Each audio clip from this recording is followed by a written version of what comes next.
Are you tired of all the negativity on Facebook? Does the news on TV just not apply to our area? Do you want some answers to your questions about our community? Well, no guarantees, but we'll see if we can help with that. Coming to you from the Sewing Machine Repair Studio in the Oaks at Cane Bay in beautiful, unincorporated Berkeley County, South Carolina. Welcome to Cane Bay News. I'm Wes Metter, bringing you good, local news. Remember, Master HOA dues are due to Associa on January 30th. Many people wonder what the Master HOA is, and what do they do for us? First, I'd like to let you know that there's an app that can help you with that. It's very helpful. It's called Town Square. So you log into this app, and once you get your login, you can see news for the neighborhood, and that's how Associa contacts all of us. Now this is the overarching Cane Bay HOA. So this is the one that takes care of the things like the entrance and everything along Cane Bay Boulevard, the circles, everything along all the main roads, all the trees, all the grass. They take care of all those things. Now the Cane Bay HOA also takes care of the tunnels. They take care of many things that we use and enjoy every day. In fact, last Saturday they were out pressure washing the tunnels, and pretty soon here they're going to be painting the tunnels with some anti-graffiti paint, which will help them to look safe, be a nice addition to our neighborhood, and something that we're proud to go through. And we'll talk a little bit more about that later. I gladly pay my HOA dues to the main HOA because they do all that maintaining of the parts of our community that are common to all the neighborhoods, and it helps keep our property values up, which is a big deal for a lot of us. We've enjoyed a lot of appreciation over the past few years, and that's something that the Cane Bay Associa HOA helps to maintain. And really, it's a small investment to make, and the returns are real. This just in, Michael Landon called. He wants his hair back. You may not know this, but we just had our Cane Bay Associa HOA meeting. Good thing Cane Bay News was there to get you the results. So the meeting was run by 3 people. There was Ed Corliss, who is the president of Associa Carolinas. There was also Trish Bayer, and she's our community manager. She's actually the one who's doing all the work behind the scenes, and if you have Town Square app, you'll see that her name is all over that app. And Chuck Taylor.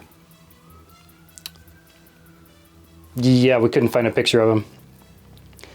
He's a landscaping and waterway manager, and he had a few things to say as well. A lot of the meeting was there just to address residents' concerns. So a lot of residents submitted questions before the meeting, and then some others submitted questions during the meeting. In the past year, the operating expenses for our HOA went up from $672,000 all the way up to $985,000. So a lot of our residents were concerned, hey, why did this cost go up so much? Mr. Ed Corliss went ahead and talked about the different reasons why there was so much of an increase in the amount of money that our HOA had to pay out. We are the 4th largest growth community in the United States with 1,145 homes built last year. Right now, there are almost right at 6,000 homes in Cane Bay, and we're still growing. Because of that growth, we have new roadways that have come up over the past year, and those roadways include extra maintenance that the HOA has to take on. So the HOA has to maintain all the grass, all the trees, all the extra acreage that we just gained along the new roads that were built. So that's one of the reasons why the HOA has to pay more money. So along with all of these new roads, there's also cart paths that had to go up. And so we have new cart paths, and we have a lot more expenditures in the cart path department because we have more mileage of cart paths. And you will notice that the Nexton Parkway extension has opened up, but it does still have a lot of construction going on. So the HOA has not quite gotten in there fully yet, but once that construction is complete, then they'll be able to get in there and do some more landscaping. The HOA also saw a 15% increase in insurance, which happened across the board, across a lot of businesses and people that have insurance policies due to the changing conditions in the world today. They're also working on phase 1 right now of tree trimming to trim branches off of some of the trees to minimize the amount of damage that we'll see during high winds.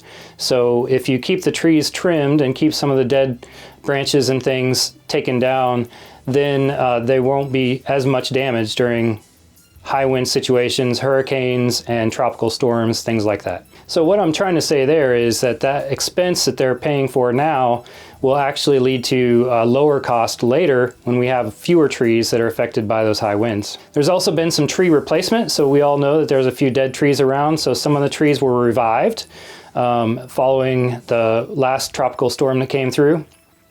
And now some of the trees did not, so they're going to have to be replaced. There was a significant expense on irrigation as well, and a lot of that was due to the irrigation equipment being damaged by vehicles. And so they're going to be putting in white stakes to notify the location. And you have to understand that these pumps that pump the irrigation, so you have wells and pumps associated with those, the pumps are very expensive to replace when they've been damaged. So again, the HOA is trying a preventative measure of putting in some stakes to keep people from accidentally driving over these or hitting them with their vehicles. There's also some new projects. So there is a brand new sidewalk that we just got installed.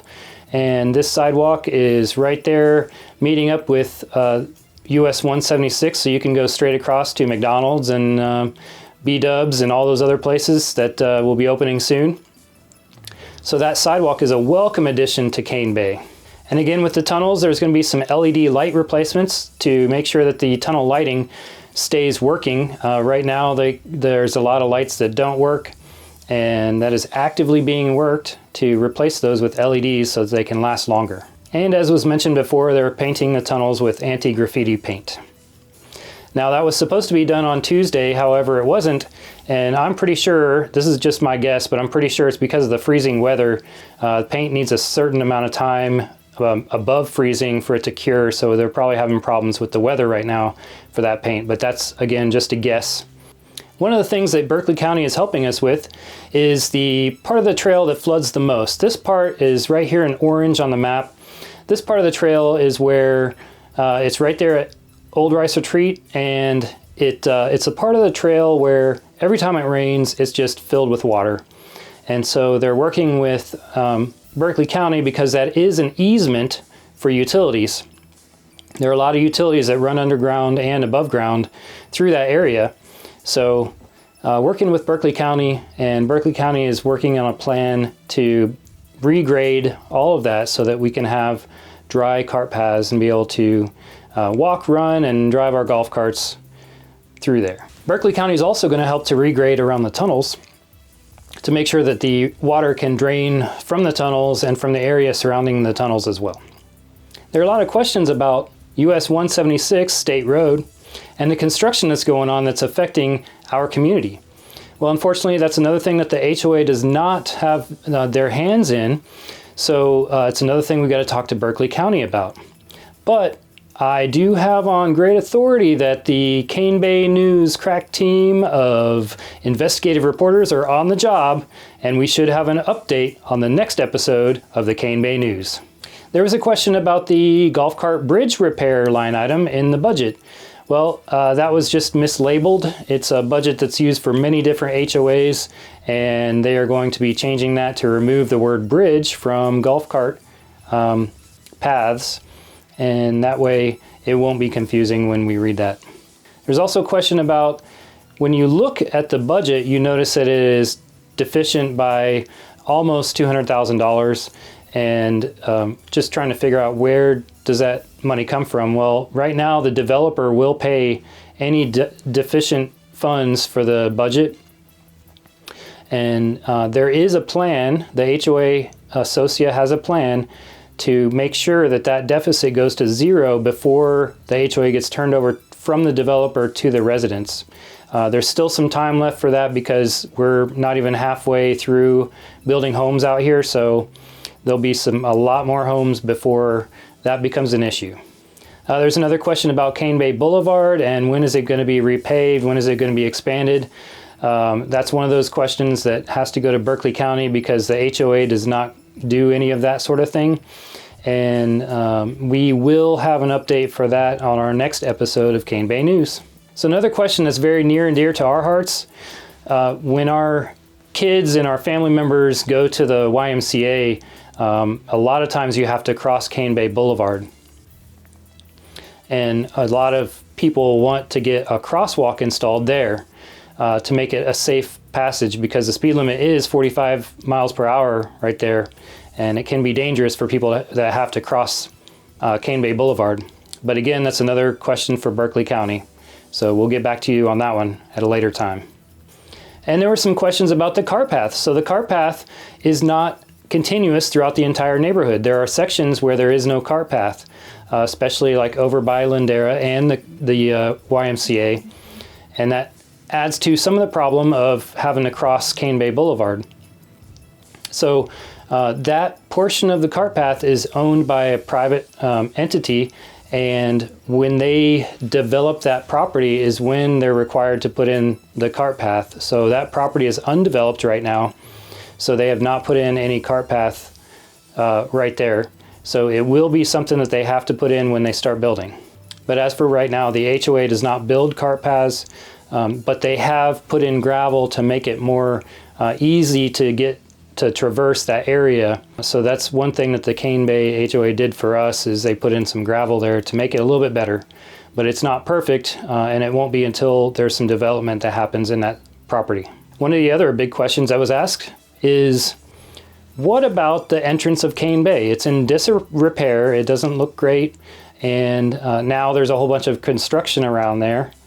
And what is going on? Should the plans for the construction already be complete so that, you know, we can plan around what's going on with the widening of State Road?